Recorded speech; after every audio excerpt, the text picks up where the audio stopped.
Hello అందరికీ welcome to my channel cooking vlogs. Daily routine cooking videos day 3. Please subscribe to my channel. Daily routine cooking videos పెడుతూ ఉంటాను.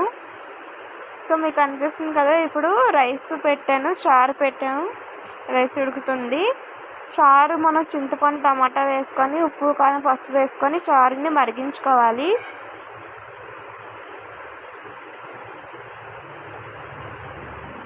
ఇలా మరుగుతూ ఉంటుంది, పక్క rice కూడా ఉడుకుతుంది. మార్నింగ్ డైలీ మేము టిఫిన్ చేయము కాబట్టి ఓన్లీ రాగి అంబలి ఓట్స్ తింటాం. సో రాగి అంబలి అవుతుంది. ఇక్కడ పాలులో బెల్లం వేసి పాలు మరిగిస్తున్నాను. ఓట్స్లో పాలు వేసుకొని తింటారు కాబట్టి. సో చారు తాలింపుకి పోపులు ఎండుమిర్చి కరివేపాకు వెల్లుల్లిపాయలు వేసి తాలింపు పెట్టుకోవాలి.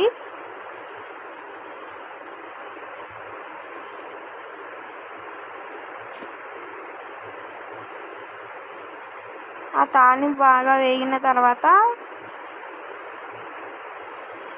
ఆ తాలింపు చారులో వేసుకుంటే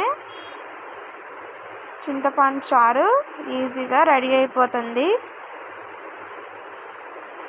స్టవ్ ఆన్ చేసుకొని ఈరోజు వెరైటీగా కూర ఉంటున్నాం కాబట్టి దొండకాయ కొబ్బరికాయ పచ్చెనపప్పు కూర చాలా బాగుంటుంది. కూర టేస్టీగా మీరు కూడా ట్రై చేయండి. ముందుగా సన్నగా కట్ చేసి పెట్టుకున్న ఆనియన్స్ చిల్లీస్ వేసుకొని ఫ్రై చేసుకోవాలి.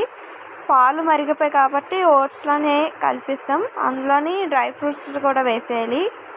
1 స్పూన్ రాగి పునుగు కూడా వేసి ఈ ఓట్స్ని పాలలోని బాగా కలుపుకోవాలి. తేనె వేయవసరం లేదు, బెల్లం వేసాం కాబట్టి. కావాలని మీరు తేనె కూడా వేసుకొని కలుపుకొని తింటే బ్రేక్ఫాస్ట్ కింద చాలా మంచిది, హెల్దీ టిఫిన్ అన్నమాట. సో మీరు కూడా ఇలా ట్రై చేయండి.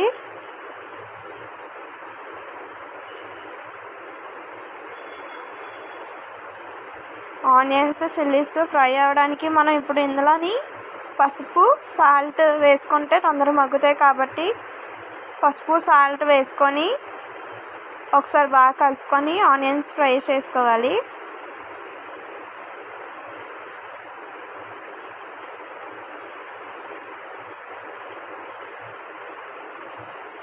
ఇలా ఆనియన్స్ ఫ్రై అయిన తర్వాత ముందుగా కట్ చేసి పెట్టుకున్న టమాటాస్, దొండకాయ, పచ్చెనపప్పు ముందు నానబెట్టుకోవాలి నైట్. నేను కొబ్బరికాయ కూడా వేసుకొని ఒకసారి బాగా కలుపుకొని దొండకాయలన్నీ బాగా వేగించుకోవాలి. మూత పెట్టుకొని ఉడికించుకుందాం.